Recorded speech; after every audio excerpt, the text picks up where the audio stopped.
ਵੱਖ-ਵੱਖ ਦੇਸ਼ਾਂ ਦੀਆਂ ਵੱਖ-ਵੱਖ ਸਮੱਸਿਆਵਾਂ ਹੁੰਦੀਆਂ। ਬਹੁਤ ਸਾਰੇ ਦੇਸ਼ਾਂ ਦੇ ਵਿੱਚ ਜਿਹੜੀ ਪਾਪੂਲੇਸ਼ਨ ਆ ਉਹ ਯੰਗ ਪਾਪੂਲੇਸ਼ਨ ਜ਼ਿਆਦਾ ਹੁੰਦੀ ਹੈ। ਜੇਕਰ ਤਿੰਨ ਹਿੱਸਿਆਂ ਦੇ ਵਿੱਚ ਪਾਪੂਲੇਸ਼ਨ ਨੂੰ ਵੰਡ ਕੇ ਦੇਖਿਆ ਜਾਵੇ, ਇੱਕ ਬੱਚੇ ਨੇ, ਵਿਚਕਾਰਲੇ ਕੰਮ ਕਰਨ ਦੀ ਉਮਰ ਵਾਲੇ ਨੇ ਤੇ ਇੱਕ ਬਜ਼ੁਰਗ ਨੇ। ਜਿਨ੍ਹਾਂ ਦੇਸ਼ਾਂ ਦੇ ਵਿੱਚ ਵਿਚਕਾਰਲੀ ਕੰਮ ਕਰਨ ਵਾਲੀ ਪਾਪੂਲੇਸ਼ਨ ਜ਼ਿਆਦਾ ਆ, ਉਹਨਾਂ ਦੇ ਵਿੱਚ ਤਰੱਕੀ ਜ਼ਿਆਦਾ ਹੁੰਦੀ ਆ, ਉੱਥੇ ਕੰਮ ਜ਼ਿਆਦਾ ਹੁੰਦਾ ਆ। ਪਰ ਕੁਝ ਦੇਸ਼ ਉਹਨਾਂ ਦੇ ਵਿੱਚ ਇਹ ਪਾਪੂਲੇਸ਼ਨ ਹੌਲੀ ਹੌਲੀ ਡਿਕਲਾਈਨ ਕਰਦੀ ਜਾਂਦੀ ਆ, ਜਾਂ ਬੱਚੇ ਜ਼ਿਆਦਾ ਨੇ ਜਾਂ ਬਜ਼ੁਰਗ ਜ਼ਿਆਦਾ ਨੇ।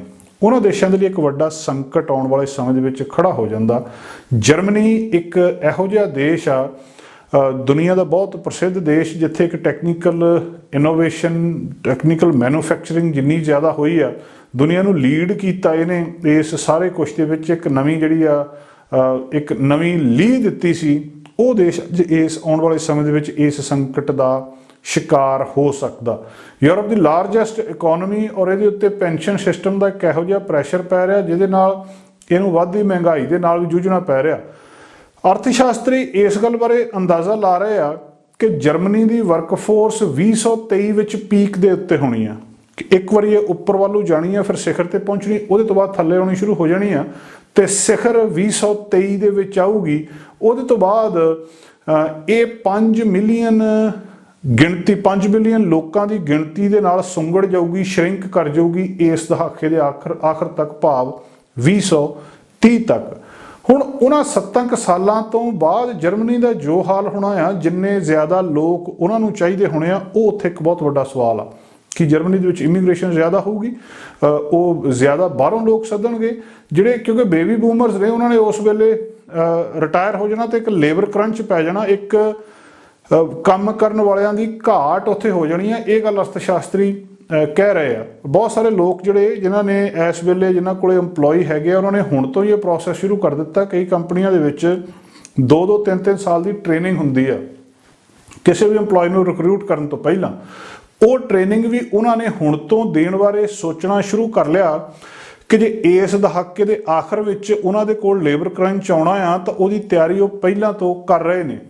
ਇਹ ਜਰਮਨੀ ਜਿਹੜੀ ਆ, ਇਹ ਯੂਰਪ ਦੀ ਪਹਿਲੀ ਦੇਸ਼ ਹੈਗਾ ਆ ਜਿਹਦੇ ਵਿੱਚ ਬਰਥ ਰੇਟ ਦੇ ਵਿੱਚ ਦੂਜੀ ਵਿਸ਼ਵ ਜੰਗ ਤੋਂ ਬਾਅਦ ਬਹੁਤ ਜ਼ਿਆਦਾ ਗਿਰਾਵਟ ਆਈ ਸੀ 1970ਵਿਆਂ ਦੇ ਸ਼ੁਰੂ ਦੇ ਵਿੱਚ।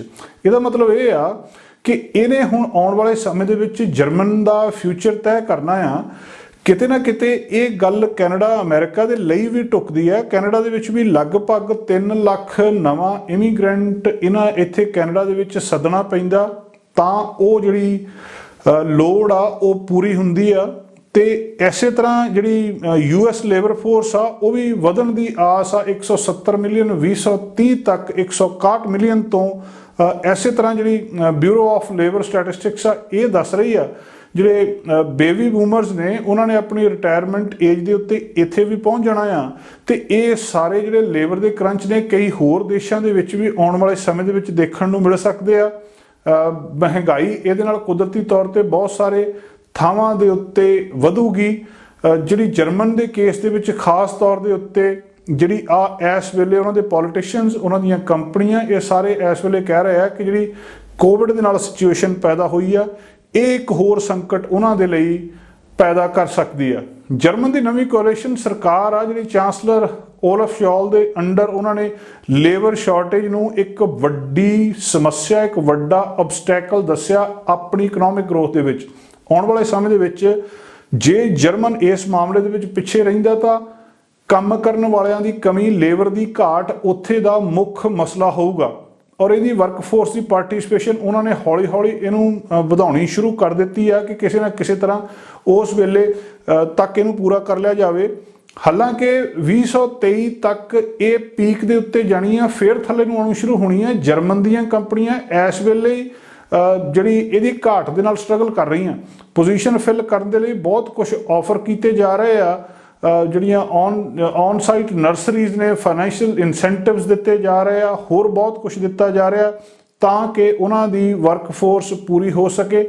ਇਹ ਵੀ ਤੁਹਾਨੂੰ ਪਤਾ ਕਿ ਵਿਸ਼ਵ ਦੇ ਵਿੱਚ ਪੂਰੇ ਦੇ ਵਿੱਚ ਹੀ ਕੰਮ ਕਰਨ ਵਾਲਿਆਂ ਦੀ ਇਸ ਵੇਲੇ ਘਾਟ ਆ, ਖਾਸ ਕਰ ਕੋਵਿਡ ਤੋਂ ਬਾਅਦ। ਜਰਮਨ ਦੇ ਵਿੱਚ ਇਹ ਸੰਕਟ ਆਉਣ ਵਾਲੇ ਸਮੇਂ ਦੇ ਵਿੱਚ ਹੋਰ ਵੀ ਵੱਡਾ ਹੋ ਸਕਦਾ। ਸਾਡਾ ਹਰ ਇੱਕ ਪ੍ਰੋਗਰਾਮ ਵੇਖਣ ਤੇ ਸਾਡੇ ਨਾਲ ਜੁੜਨ ਲਈ ਸਬਸਕ੍ਰਾਈਬ ਕਰੋ ਚੈਨਲ ਪੰਜਾਬੀ ਤੇ ਨੋਟੀਫਿਕੇਸ਼ਨ ਲਈ ਬੈਲ ਆਈਕਨ ਵਾਲੇ ਬਟਨ ਤੇ ਕਲਿੱਕ ਕਰੋ।